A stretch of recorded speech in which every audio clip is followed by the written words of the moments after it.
Good morning, everyone. Happy Monday. This is your daily news report and fourth stimulus check update.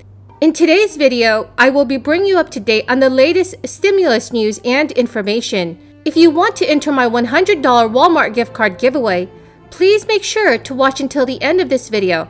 Thank you so much, everyone. When Congress returned from its Memorial Day recess in June, many were expecting that lawmakers would continue to debate over another round of direct stimulus payments and the massive infrastructure plan. Once the Senate returns to business today and the House of Representatives follow a week later, Congress will have a full slate of sensitive and expensive matters to sort out.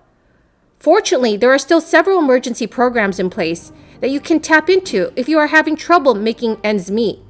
The aid that's still out there may not be making its way to every American like it did with the first 3 stimulus checks, but at this point in the crisis, many people are able to receive more assistance. For the tens of millions who are not, these 3 targeted programs are still available. The expanded child tax credit, which provides families up to $3,600 per child through a combination of advance payments and a more traditional tax credit. There is also over $46 billion in emergency rental assistance, and as of August 26th, only 11% of that had been distributed. Another $10 billion was set aside to help owners who are struggling to pay their mortgages. So if you're eligible for any of these programs, please reach out to the proper entities and get the help you need immediately. Late last week, the House of Representatives Ways and Means Committee released new details on various aspects of the $3.5 trillion reconciliation bill, including those related to energy tax credits and the expanded child tax credit. This bill comes after the passage of a $1 trillion infrastructure package in the Senate. The bill was negotiated between a bipartisan group of senators and the White House.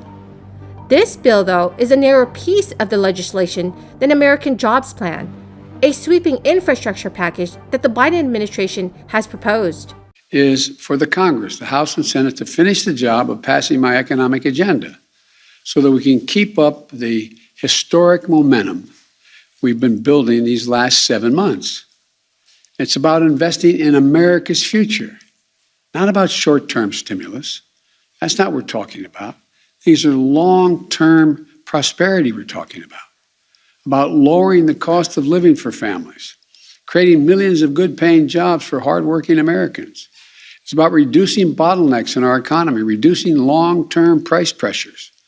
It's about helping more people to work by helping ease the burden that parents bear, especially mothers, keeping them out of the job market. Both the Senate and the House have taken important steps forward to pass my bipartisan infrastructure plan. This bill is going to end years of gridlock. We used to remember we always had the whole notion we had, I guess it was every week was going to be infrastructure week. Well, both literally and figuratively, it's going to change things on our streets across the country and figuratively as it relates to Washington. We're going to create millions of good-paying jobs. We're going to ease inflationary pressure and allow us to win the competition of the 21st century in a global economy where the competition has become more intense. Look, it's historic investment in roads and rail, in transit and bridges, in clean energy, in clean water, universal broadband. It's going to modernize our energy grid. You need not go any further than look what's happening across the country now in terms of the energy grid. It's about resilience. Make our roads and highways safer.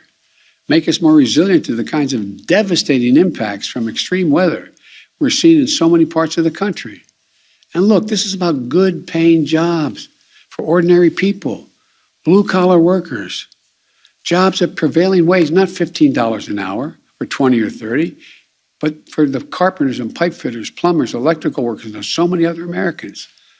About 90% of the jobs we'll create with this plan won't require a college degree, but will fundamentally transform the lives of millions of people.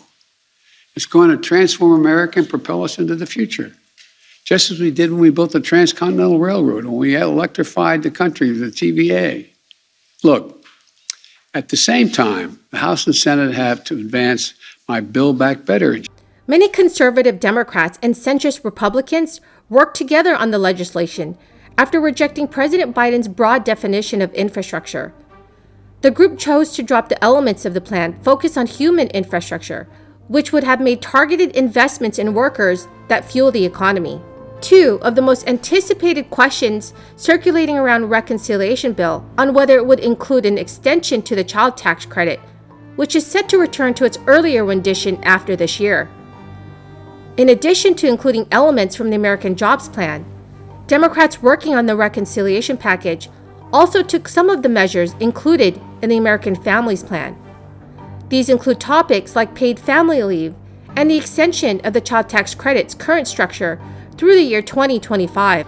Earlier this year, President Biden announced his support for making the changes to the credit structure passed under the American Rescue Plan permanent through the American Families Plan. During the announcement, President Biden spoke to how the changes benefited nearly 66 million children, and it was the single largest contributor to the plan's historic reductions in childhood poverty. Another popular aspect included in the reconciliation bill is the federal family leave policy. So everyone, what are your thoughts on the federal family leave policy? Please leave them in the comment section below. Everyone, the key word for this video is cup. If you want to win a $100 Walmart gift card, please make sure to comment below this keyword and also like this video to enter this coming Friday's $100 gift card giveaway. Thank you so much, everyone. The $46 billion rent relief package from the federal government was supposed to help renters and landlords. Renters could fend off eviction after falling behind due to the economic turmoil of this crisis, and landlords could recoup the financial losses to their businesses. But in practice, state and local governments have struggled to get that money out to renters. According to a recent analysis by the Washington Post, only 12% of the first round of the $25 billion of the Emergency Rental Assistance Program was spent in the first 6 months of 2021. Even less of the program's second $21.5 billion round had made it to renters as of June 30th this year.